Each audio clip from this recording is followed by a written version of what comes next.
Good afternoon 10th class Hindi medium. First chapter है आपके सूर्य के पद, भक्तिरस सूर्य के पद।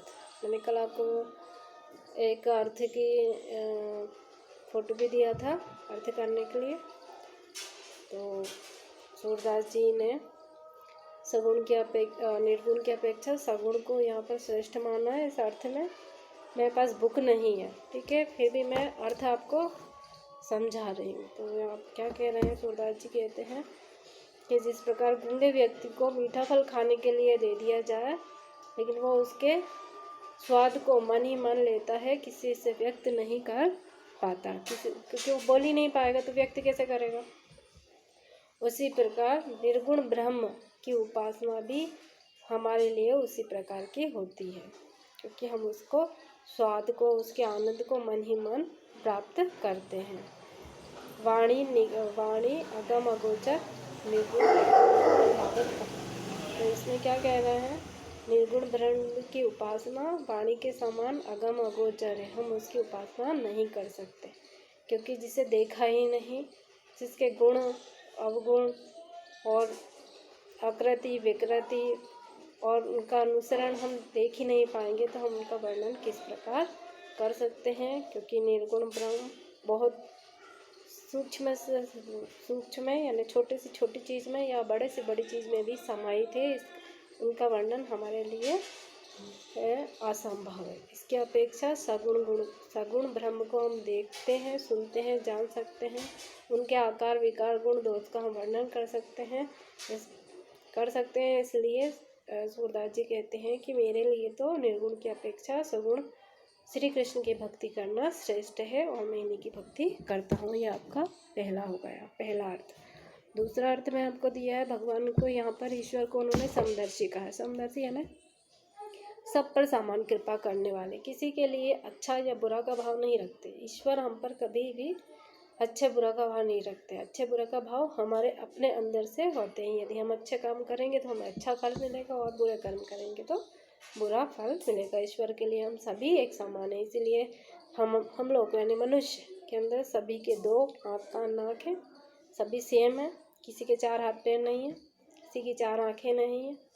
सभी को समान रूप से दिमाग दिया है, समान रूप से अंग विस्तारित किए गए हैं, समान रूप से बुद्धि दी गई है। अब हम इसका उपयोग कैसे करते हैं, ये हमारे ऊपर है। तो यहाँ पर क्या किया? यहाँ पर सूरदास जी ने बतलाया है कि ईश्वर समदर्शी हैं। तो क्या कह रहे हैं? हे प्रभु, आप तो समदर्शी हो, सब पर समान कृपा करने वाले हो। आपके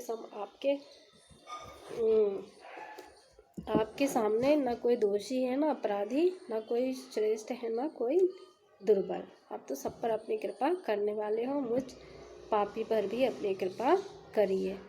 और वो भगवान को फिर दूसरा क्या कहते हैं? भगवान को उसी प्रकार बताते हैं पारस के समान। ईश्वर को वो पारस पत्थर के समान बताते हैं कि जिस प्रकार पारस पत्थर लोहे से बनी हुई वस्तुएं पर में सब समानता का भाव रखता है, चाहे वो लोहे की वस्तुएं किसी भी कार्य में लिप्त रही हो, अच्छे कार्य में आई हो उपयोग में या बुरे कार्य में आई हो, लेकिन पारस के सामने आते ही पारस अपने गुण के समान उन्हें सोने का बना देता है। उसी प्रकार आप भी पारस के समान हो, जो गुणी और अवगुणी दोनों पर समान कृपा करने वाला होता है। मुझे सूरदास को भी अपने कृपा का पात्र बनाइए, ऐसी भगवान से प्रार्थना करते हैं और अपनी भक्ति में रम जाते हैं। ये आपका दूसरा है। और दूसरा वो एक और वो देते हैं कि पानी के देते हैं कि सुर सरिता गंगा जल सुर सरिता कहलाता है। उसमें कोई सा भी पानी डालने पर वो गंगा जल की ही उपमा प्राप्त कर लेता है। उसी प्रकार है प्रभु, यदि हम पर भी आप इसी प्रकार कृपा करो और हमें अपने में समाहित कर लीजिए, ताकि हम भी क्या हो जाए? इस जन्म मरण के बंधन से मुक्त हो जाए। ये दूसरा अर्थ हो गया। तीसरा है मोसा कुटिल खलकामी नाही। यहाँ पर तुलसीदास जी स्वयं को सबसे ज़्यादा नीच, अधर्मी, पापी बतला रहे हैं। क्यों बतला रहे हैं? क्योंकि सभी मनुष्य इस संसार में रहते हैं। संसार में रहने के निमित्त उनमें अच्छे और बुरे गुण आ ही जाते हैं। तो अपनी इंद्रियों के वश में होकर वो कभी ना कभी किसी भाव से लिप्त रहे होंगे। कभी उन्होंने बुरा सोचा होगा, कभी उन्होंने कुछ सोचा होगा, इसलिए वो क्या कह रहे हैं, सोचा नहीं होगा, लेकिन फिर भी वो अपने आप को नीच अधर्मी बता रहे हैं। क्या कह रहे हैं, हे प्रभु, मेरे समान नीच पापी कोई दूसरा व्यक्ति इस धरती पर नहीं होगा।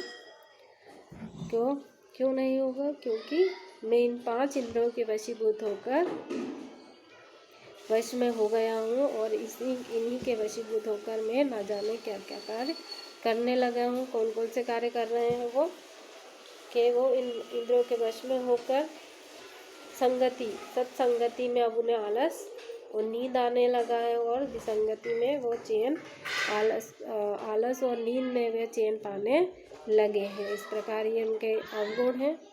इन्हीं अवगुणों के कारण वो स्वयं को कुटिल खलकामी कह रहे हैं। दूसरा, वे सुअर के समान हो गए हैं, जो विषय वासनाओं या अपनी इच्छाओं के पीछे इसी प्रकार भागता है जिस प्रकार गांव में एक सुअर पशु गांव के आसपास भागता रहता है। तो यहाँ पर उन्होंने विषय वासनाओं से वशीभूत माने इन्हीं इंद्रियों के वश में जकड़ कर वे ये सभी कार्य कर बैठे हैं। इस कारण से वह स्वयं को कुटिल खलकामी बता रहे हैं और भगवान से अपने इन दोषों को क्षमा करने की बात कह रहे हैं। ये आपका तीसरा अर्थ हो गया। ठीक है, आज के लिए इतना ही। Thank you.